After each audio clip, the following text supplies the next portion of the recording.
Hello friends, कैसे हैं आप लोग। उम्मीद करता हूं कि आप सभी लोग स्वस्थ होंगे और अपने अपने तैयारी में लगे होंगे। फ्रेंड्स, आज के वीडियो में हम लोग बात करेंगे बिहार पुलिस फॉरेस्ट गार्ड नई भर्ती 2024 के बारे में। जी हाँ फ्रेंड्स, मेल फीमेल 12th पास भर्ती है। टोटल पोस्ट 952 रहने वाली है।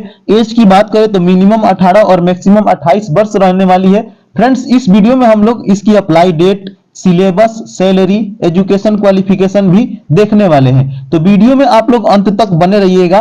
फ्रेंड्स, आप लोग को इस वीडियो में संपूर्ण जानकारी दे दी जाएगी। तो चलिए यहाँ पे हम लोग सबसे पहले टोटल पोस्ट की बात करें तो 952 पोस्ट पे भर्ती रहने वाली है। क्वालिफिकेशन की बात करें तो मात्र आप लोग 12th पास हैं, चाहे आप आर्ट्स से हैं या फिर साइंस से हैं या कॉमर्स से हैं, किसी भी स्ट्रीम से हैं, मात्र आप लोग 12th पास हैं तो आप लोग इसमें अप्लाई कर सकते हैं। सैलरी की बात करें तो 21,700 से 69,100 के बीच रहने वाली है, लेकिन शुरू में आप लोगों को 30,000 के प्लस ही सैलरी मिलेगी। फ्रेंड्स, मैं ये कंफर्म बोल रहा हूं। बीसी ईबीसी की एज की बात करें तो मिनिमम 18 और मैक्सिमम 25 वर्ष रहने वाली है। एससी एसटी की एज की बात करें तो मिनिमम 18 और मैक्सिमम 28 वर्ष रहने वाली है। जनरल की एज की बात करें तो मिनिमम 18 और मैक्सिमम 23 वर्ष रहने वाली है। आपको बता दो फ्रेंड्स कि अदर स्टेट के कैंडिडेट्स भी जनरल में ही काउंट होंगे। उनका हाइट, एज सब कुछ जनरल के अकॉर्डिंग ही मापा जाएगा।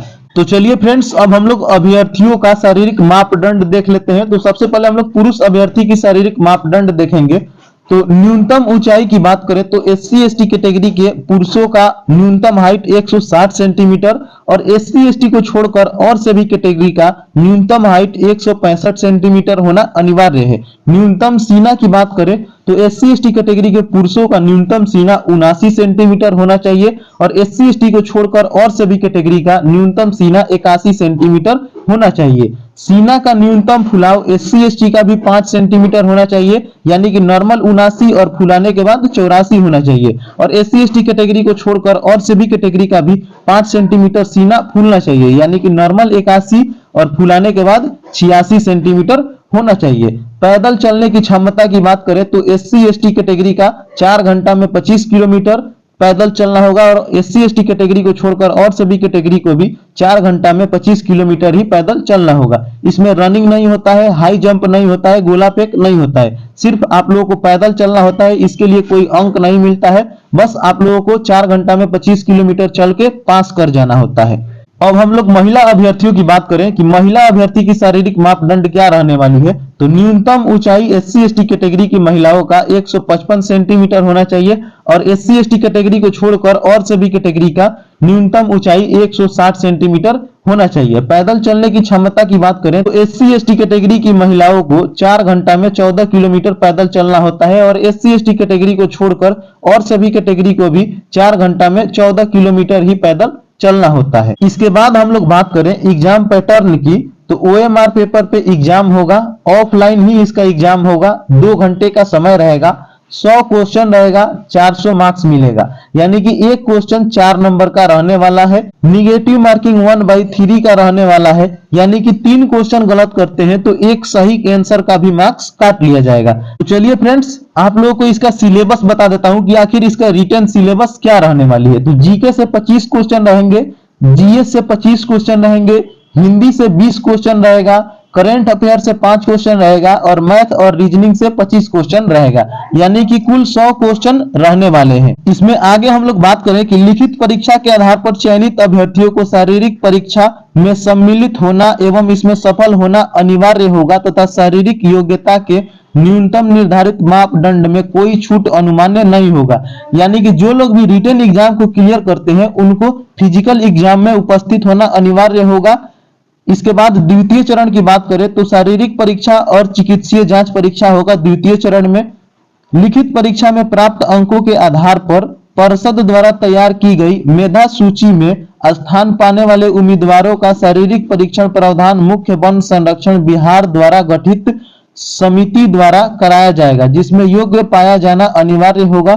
शारीरिक मापदंड दक्षता विज्ञापन की कर्णिका 8.4 के अनुसार होंगे। न्यूनतम विनिश्चित मापदंड को पूरा नहीं करने वाले अभ्यर्थी असफल घोषित किए जाएंगे। यानी कि जो लोग भी रिटन एग्जाम को क्लियर करते हैं उनको फिजिकल में उपस्थित होकर अपना शारीरिक मापदंड भी क्लियर करना होगा। यदि आप लोग असफल होते हैं शारीरिक मापदंड में भी तो आप लोगों को बाहर कर दिया जाएगा, और जिस दिन आप लोग का शारीरिक मापदंड होगा उसी दिन चिकित्सीय जांच भी होगा। बिहार अवर वन सेवा नियमावली 2013 के विशिष्ट क का नियम 4 के अनुसार शारीरिक मापदंड की जांच के अतिरिक्त चिकित्सीय जांच भी की जाएगी।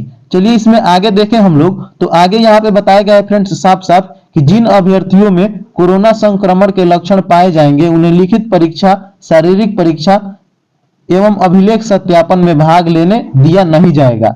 अंतिम मेधा सूची, वनरक्षी पद पर नियुक्ति हेतु चयन के लिए मेधा सूची लिखित परीक्षा के अभ्यर्थियों द्वारा प्राप्त अंकों के आधार पर मेधा क्रमानुसार आरक्षण कोटिवार की तैयार की जाएगी।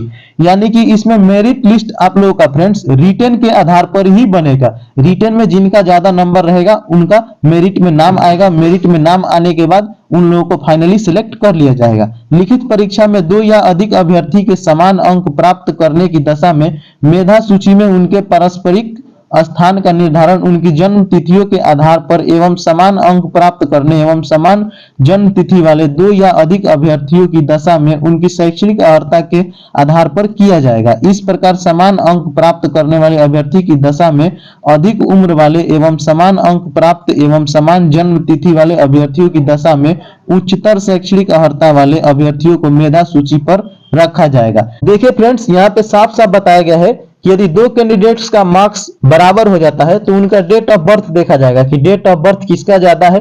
जिसका डेट ऑफ बर्थ ज्यादा रहेगा उन्हें सिलेक्ट कर लिया जाएगा। यदि नंबर भी समान आ जाता है, डेट ऑफ बर्थ भी समान आ जाता है, तब शैक्षणिक योग्यता देखा जाएगा कि किसका शैक्षणिक योग्यता ज्यादा है, उनको मेधा सूची में यानी कि मेरिट लिस्ट में नाम दे दिया जाएगा। तो चलिए फ्रेंड्स, अब हम लोग फाइनली बात कर लेते हैं इसके सेफ स्कोर की और अप्लाई डेट की, कि आखिर इसका सेफ स्कोर क्या रहने वाली है और अप्लाई कब से शुरू होगा।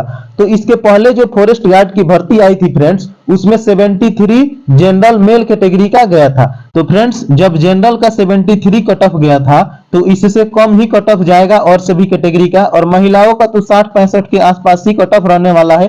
तो फ्रेंड्स, चाहे आप मेल हो या फिर फीमेल हो, इस बार भी आप लोगों को 70 से 75 के बीच में टारगेट लेकर के तैयारी करना है। यदि 70 से 75 क्वेश्चन आप लोग का सही हो जाता है तो आप लोग का मेरिट लिस्ट में नाम जरूर आ जाएगा। तो चलिए फ्रेंड्स, अब हम लोग फाइनली इसकी अप्लाई डेट की बात कर लेते हैं। तो फ्रेंड्स, आपको बता दूं कि 21,391 की जो भर्ती आई थी उसी टाइम फॉरेस्ट गार्ड की भर्ती की भी रोस्टर क्लियर हो चुकी थी, लेकिन बिहार पुलिस 21,391 भर्ती का प्रश्न पत्र वायरल होने के कारण एग्जाम कैंसिल हो गया, जिसके कारण फॉरेस्ट गार्ड की भर्ती में डिले हो गई।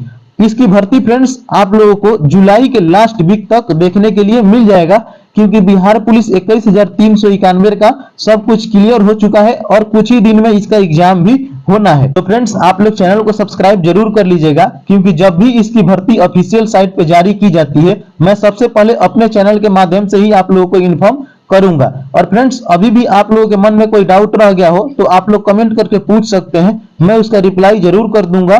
तो thanks for watch my video. मिलते हैं फिर एक नए वीडियो में, तब तक के लिए जय हिंद, जय भारत।